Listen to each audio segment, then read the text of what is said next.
Happy Monday, everybody, and welcome to a preview of Unblocked Live. We have a broadcast coming up this afternoon, but also we have a broadcast on Wednesday, of course.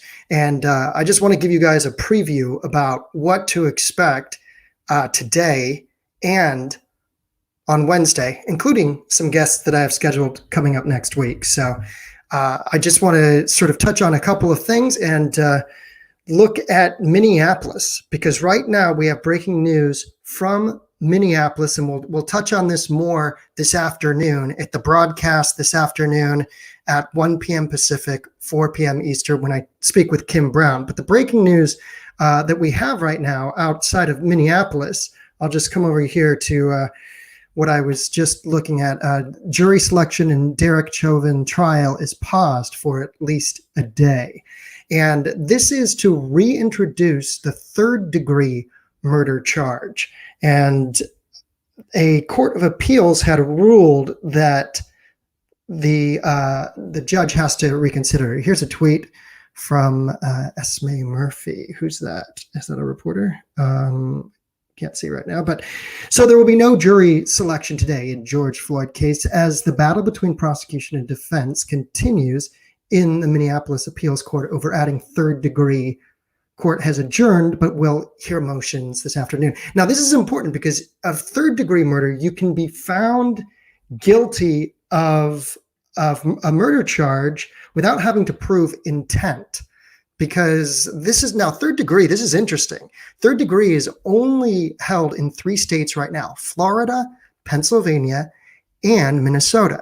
What's significant about this is that a police officer named Mohammed Noor 2 years ago was found guilty of third-degree murder. That's the case. He was a Somalian-American immigrant who had become a police officer, and a woman had called him, and she had come up to the police car in the alley and knocked. The woman's name was Justine Damond, and she was from Australia. And she was shot and killed by the police officer. He was 2 years ago, this is Mohammed Noor of Minneapolis Police, was found guilty of third-degree murder and also of second-degree manslaughter. So there are 3 charges that are in the mix right now. You have second-degree murder, you have second-degree manslaughter, and then you have third-degree murder. And so the reason that jury selection did not commence today in Minneapolis was because the judge in the Court of Appeals ruled that the judge has to reconsider this third-degree murder charge. Now, interestingly, if we look back to Florida years ago in the Trayvon Martin, George Zimmerman case, third-degree murder charge was an option for George Zimmerman. And you could have a discussion, at least, about whether public pressure and the media surrounding the Trayvon Martin case somehow put George Zimmerman in a situation where he wasn't facing third-degree murder charges. He might have been convicted more easily because you don't have to prove intent to kill with a third-degree murder charge. So that's what's going on right now in Minneapolis. They are reconsidering that third-degree murder charge. And we're going to talk about this more in depth this afternoon. I'm on with Kim Brown of Burn It Down with Kim Brown.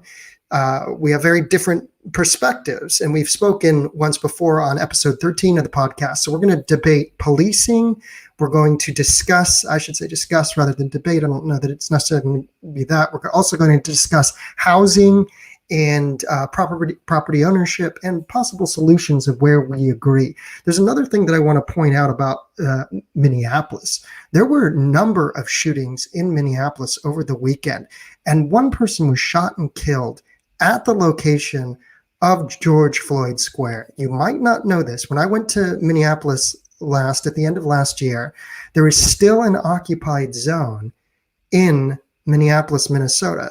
And it's about 2 square blocks, an area of mixed residential and businesses that is currently under occupation in the sense that it's a police no-go zone. Police are not allowed. There's big barricades that say, fuck off, police. Well, there was a shooting outside of on the same street corner where George Floyd was killed over this weekend. I'm just going to share the screen with you here, and you can take a look at the headline. But we're going to get into some of these statistics. 2 people injured, 1 killed in rash of weekend shootings in Minneapolis. And this is you can see right here, that's the corner store known as Cup Food, which is right there by the George Floyd Memorial. And currently on each side, there are barricades. You are there are neighborhood watch. I guess you could say movement oriented security who are part of the movement. But I want to get into police statistics rather.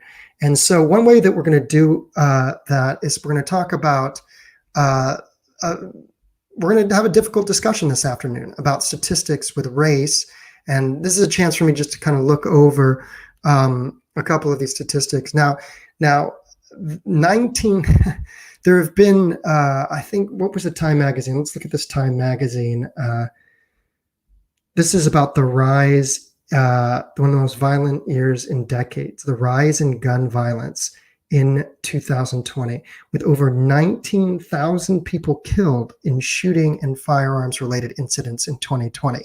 Now, of that, a certain portion of that are murder charges and so forth. And when you look back at previous years, I want to go over this afternoon. So is when we really break everything down by race and gender, the number of murder victims, when you break them down to male, female, by ethnicity, 7,400 are Black victims are murder victims in the United States compared to 5,700 who are white. Now, there's something very important to point out, and we're going to talk about this. I'm going to have a chance to go over this with Kim Brown this afternoon as we discuss how we react to the way racial shootings with police and otherwise are portrayed in the press. This is an interesting statistic. Rates of white on white and black on black homicide are similar at around 80% and 90%. So if we look down here, this is going back to 1980 through 2008. And I do have some updated statistics as well. But the Department of Justice found that 84% of white victims were killed by white offenders. That would mean 16% were killed by offenders who were non-white. 93% of Black victims were killed by Black offenders. That would mean 7% of Black victims were killed by non-Black offenders. So I want to break this down. There's a statistical chart, the number of homicides in the United States.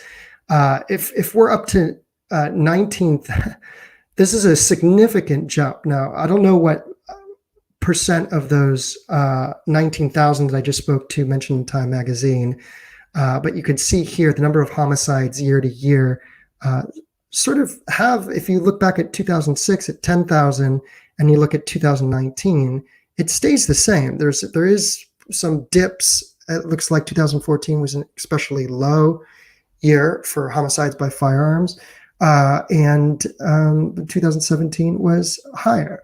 But I will go over all these statistics, including this one.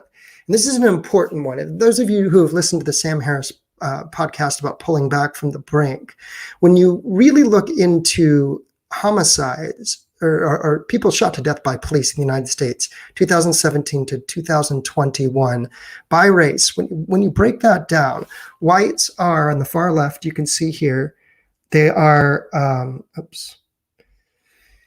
the rate hovers around 400 as the number. A very interesting study came out also, which showed that most people on the left believe that police deaths for people of color were in the thousands. But when you really look at the statistics, it's around 400 for whites, and for victims shot by police who are Black, it's half as much. And then for Hispanic, it's lower. And then you have a certain amount of unknown on the far right as well, which should be, I guess, acknowledged as well, because that's just as many who are non-classified that are shot and killed as Black and Hispanics almost. So there's no question that we need to address, that we have a mutual interest in getting all of these numbers down. And this is going to be important in my discussion this afternoon with Kim Brown, because this was brought up in our episode 13 of the podcast, and I would like to discuss it more in depth.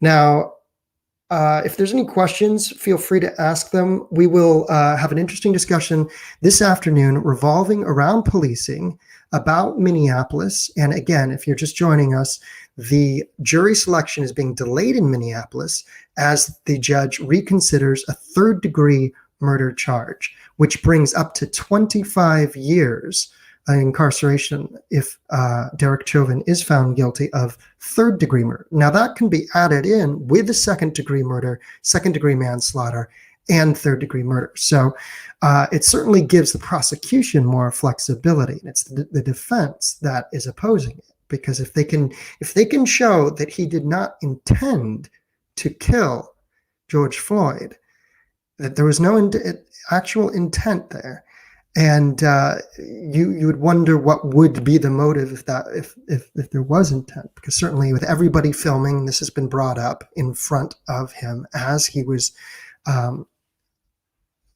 being responsible for the death of George Floyd.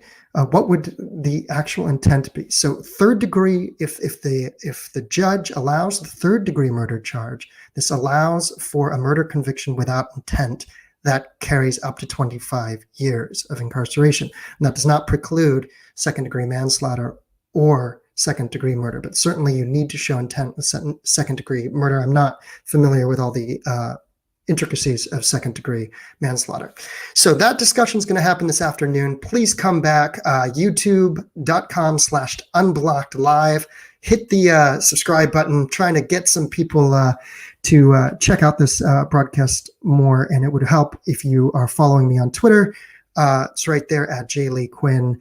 The guest this Wednesday is none other than Brett Weinstein. We're going to talk everything about, I think, from Dr. Seuss to Star Wars cancellation to the Minneapolis, the current proceedings in Minneapolis, and how the press has been portraying race and police violence through the lens of race, as we have seen most of the civil rights stories, including the Capitol, which you all know I was at and covering. And if you haven't had a chance to check it out, check out episode 17 of Unblocked Podcast. I sit down with Ford Fisher, BG on the scene, and Richie McGinnis. That's four of us that were at the Capitol that could sit down and compare notes. And that's an episode on the YouTube channel. You can check clips of that as well on Twitter, so follow there. So next week we got Brett Weinstein. This afternoon we're going to talk more of Minneapolis with Kim Brown, of Burn It Down with Kim Brown. You're not going to want to miss that. And then I have some very interesting guests for next week. One of my anarchist sources from the Midwest says he's willing to go on record. This is a guy who I've quoted before in my work, who I've, for months on end, I've been in conversation with. And it has a lot to do with the history of anarchist and what we know as Antifa-aligned movement and direct action, and those insurrectionary anarchist techniques. In the anarchist scene, they use the term insurrectos to refer to those advocating insurrection who are anarchists. So we're going to discuss this because this is a guy who back in the 90s was recruited as a teenager, and we're going to have to disguise him somewhat just out of safety concerns that he has. But he was brought into the scene as a teenager and would fight back in the club scene. They would fight the anti-racist skinheads, would go up against the neo-Nazi skinheads. And it would be more or less a turf war over, the club scene or what have you. And as it's described by many of that era, it was a very existential threat where you would, get on a bus. And if you saw those who were repping white supremacy skinheadism as opposed to anti-racist skinheadism, then these groups would fight. We're in a much different situation, in my opinion, now, because it's a more populist feud if you will, when it comes to right and left. But we're going to be able to deep dive into that. And this is very exciting. Here's a new person I've been put in touch with. There's an LA video of the police car being torched. I've played it a couple times. The LAPD finally got back to me about that police vehicle being torched on May the 30th in Los Angeles on Fairfax Avenue. I'm also in touch with the guy who shot that video, who was like, wait, this is bizarre. Nothing's making sense to me. Everything looks coordinated. The word he used was even staged. And we'll make that distinction between saying something staged or something is coordinated, because you definitely see black bloc coordination, but I'll have a chance to talk to him as well and parse that. So I'll be able to report that. Hopefully he'll come on live. It would be great if he does. And so I have some interesting guests that I'm going to be able to talk to in the next week. We're going to be keeping our eyes on Minneapolis. So please hit the subscribe, the follow, tell your friends. We're going to keep following these stories this afternoon in less than 3 hours. So join us at youtube.com/unblockedlive. I'm Jeremy Lee Quinn, or follow on Twitter because we also stream there. And we're going to be up in, let's just check the time. Yeah, less than 3 hours. That's 1 p.m. Pacific and 4 p.m. Eastern on Unblocked Live. So definitely check us out. And please feel free to ask questions. You can post comments during the live stream this afternoon. And again, we'll have Brett Weinstein on Wednesday. And next week, we'll go deeper with all of the Minneapolis stuff and the anarchist culture that I've been discussing with those new guests pending. So, and then we'll talk to some comedians as well. The last episode, we talked with Matt Ruby. He's been lampooning big tech, has some very funny videos, and the tech parody Vooza. That's VOOZA.com if you want to have a laugh. He's got some good stuff. He was last Wednesday with us on Unblocked Live. I'm Jeremy Lee Quinn. Please come back, check in with us this afternoon. We will be live again, 1 p.m. Pacific, 4 p.m. Eastern. Please subscribe and come with those questions. It's going to be a very invigorating debate, and I'm looking forward to it. Will you consider having James Lindsay on your show?